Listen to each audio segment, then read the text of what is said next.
एक समय की बात है जब एक डायरेक्टर ने एक ऐसी साइको थ्रिलर फिल्म बनाई जो उस समय तो लोगों को उसकी कॉमेडी की वजह से एक एंटरटेनिंग मास मसाला फिल्म लगी। लेकिन कुछ सालों बाद जब लोगों ने उस फिल्म को रीविजिट किया तब उन्हें पता चला कि इट वॉज अ मास्टरपीस। उन्हीं कुछ लोगों में जिन्होंने इस फिल्म को रिविजिट किया एक फिल्म डायरेक्टर भी था। उस फिल्म डायरेक्टर ने सोचा कि क्यों ना इस फिल्म का सीक्वल बनाया जाए। उसने उस फिल्म का सीक्वल बनाया लेकिन सबसे इंपॉर्टेंट चीज मिस कर दी। लेकिन फिर भी उस फिल्म को जब थिएटर्स में रिलीज किया गया तब वो फिल्म हिट साबित हुई, जबकि उसमें से उसका मेन इंग्रेडिएंट गायब था। शायद जनता ने उसे नोटिस ही नहीं किया और उस फिल्म की मीडियोक्रिटी को भी सेलिब्रेट करने लगी। मैं बात कर रहा हूं फिल्म भूल भुलैया की। आज से कुछ ही दिनों बाद भूल भुलैया 3 थिएटर्स में रिलीज होने वाली है। अब जहां तक मैंने भूल भुलैया 1 देखी और 2 देखी, उन दोनों फिल्मों के बीच में मुझे एक बहुत बड़ा कॉन्ट्रास्ट फील हुआ। वो कॉन्ट्रास्ट था फिल्म के ट्रीटमेंट का। भूल Bhulaiyaa 1 is not an horror film और यही एक मेन एस्पेक्ट है जो भूल भुलैया 1 को एक मास्टरपीस बनाता है। भूल भुलैया के आमी जे तुम्हारा गाने से लेकर तो अक्षय कुमार की कॉमेडी तक फिल्म में एक नॉर्मल ऑडियंस सारी चीजें नोटिस करती है, लेकिन एक मेन चीज मिस कर जाती है जो कि इंटेंशनल था, और वो था उसका साइको थ्रिलर होना। भूल भुलैया 1 में कहीं भी पैरानॉर्मल एक्टिविटी को फैक्चुअल नहीं बताया गया है। यही भूल भुलैया 1 की खासियत थी। भूल भुलैया 1 में हम जितनी भी पैरानॉर्मल चीजें क्लाइमैक्स के पहले देखते हैं उसको क्लाइमैक्स में एक लॉजिकल एक्सप्लेनेशन दिया जाता है, और वो एक्सप्लेनेशन है साइकोलॉजिकल डिसऑर्डर। भूल भुलैया 1 में अक्षय कुमार का जो कैरेक्टर है आदित्य, उसे एक साइकोलॉजिस्ट बताया गया है। उस साइकोलॉजिस्ट को तब बुलाया जाता है जब घर में कुछ लोग ये बिलीव करते हैं कि किसी एक लड़की के ऊपर भूत बात आ चुकी है।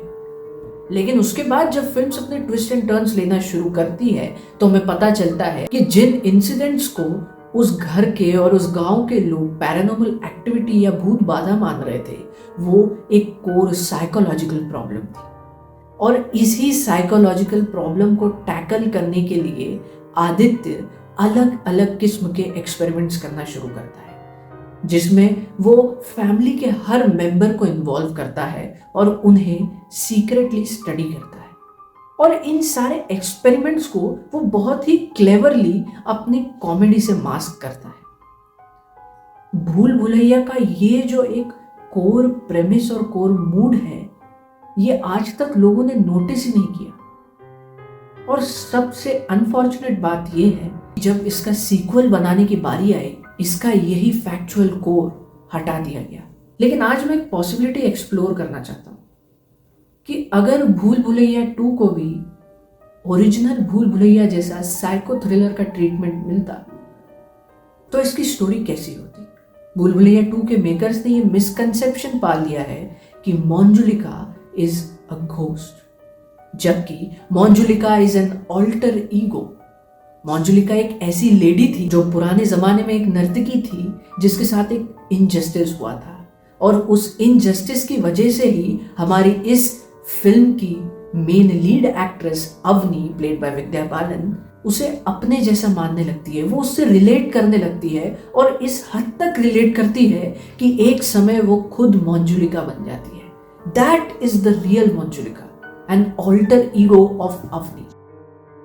एक ऐसी मंजुलिका जिसके साथ उस समय तो इनजस्टिस हुआ था लेकिन आज भी इनजस्टिस हो रहा है। ये एक बहुत ही अमेजिंग प्लॉट था जिसमें से सिर्फ एक चीज मेकर्स ने ली और वो है मंजुलिका। मंजुलिका का डरावनापन उसके मेकअप से नहीं आएगा या उसके सुपरनैचुरल पावर्स से नहीं आएगा।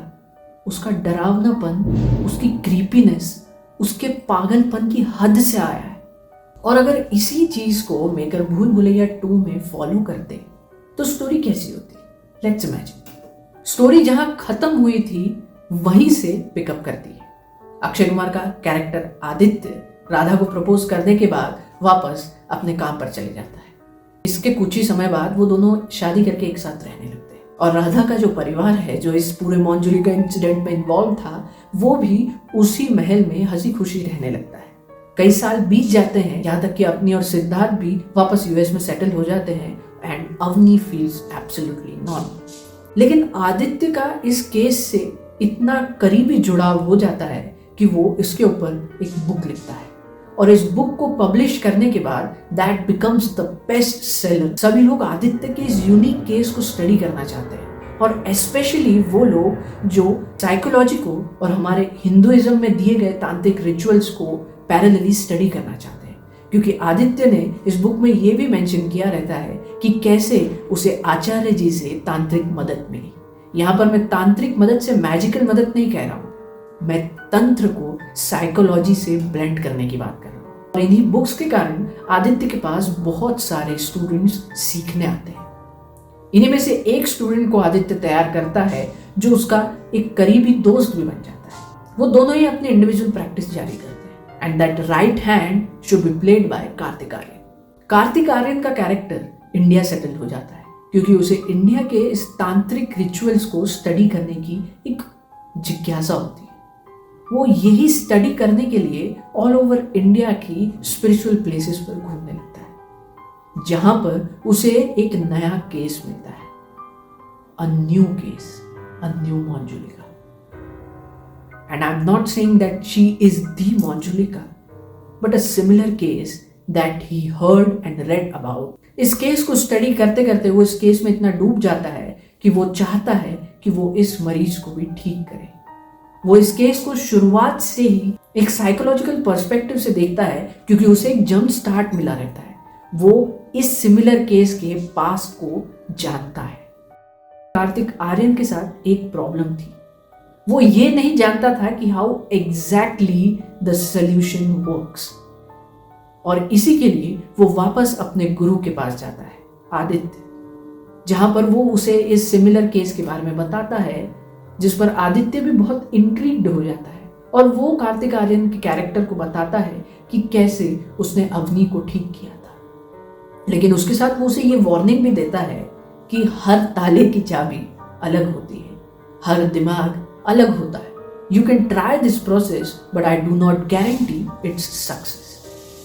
स्टिल मरता क्या न करता, कार्तिक आर्यन इस प्रोसेस को फॉलो करता है और फिल्म में एक सिमिलर सीक्वेंस दिखाया जाता है जहां आमी जे तुम्हार जैसे डांस की जगह आप कुछ और ऐड कर सकते हो, या सिमिलर डांस या जिस तरीके से उसका 3.0 लाया है वैसे एक नया वर्जन ला सकते हो जहां एक नया कैरेक्टर उस परफॉर्मेंस को जीता है।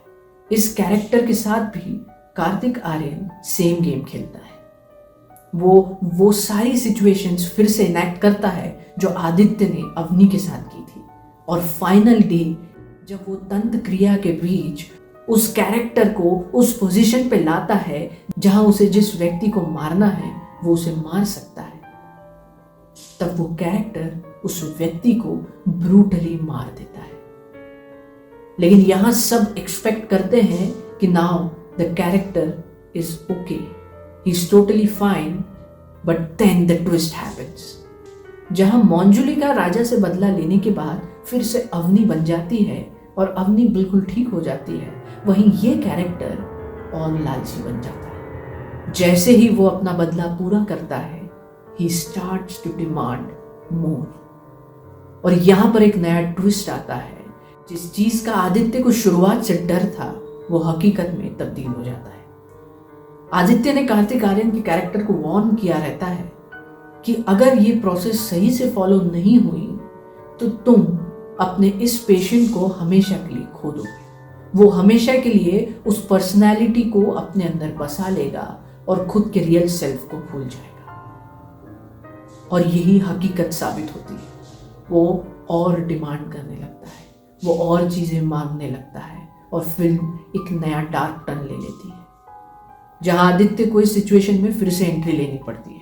यहाँ पर आदित्य, कार्तिक आर्यन दोनों ही साथ बैठकर इस केस को स्टडी करते हैं और आदित्य को यह पता लगता है कि he needs to call back Acharya, जहां पर ये ट्रियो वापस असेंबल होकर उस केस के सॉल्यूशंस को ढूंढने लगता है और वो कई बिजार और डार्क सॉल्यूशंस ढूंढते हैं, कुछ ऐसे सॉल्यूशंस जिसमें उस कैरेक्टर को मार भी दिया जाता है।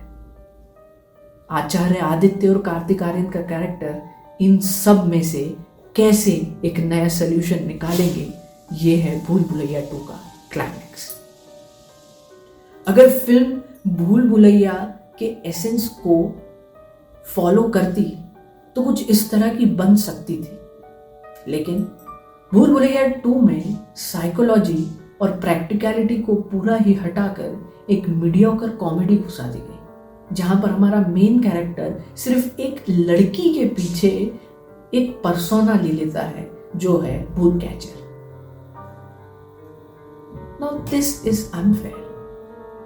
I think that the original Bhool Bhulaiya deserves a good sequel if you want to make that.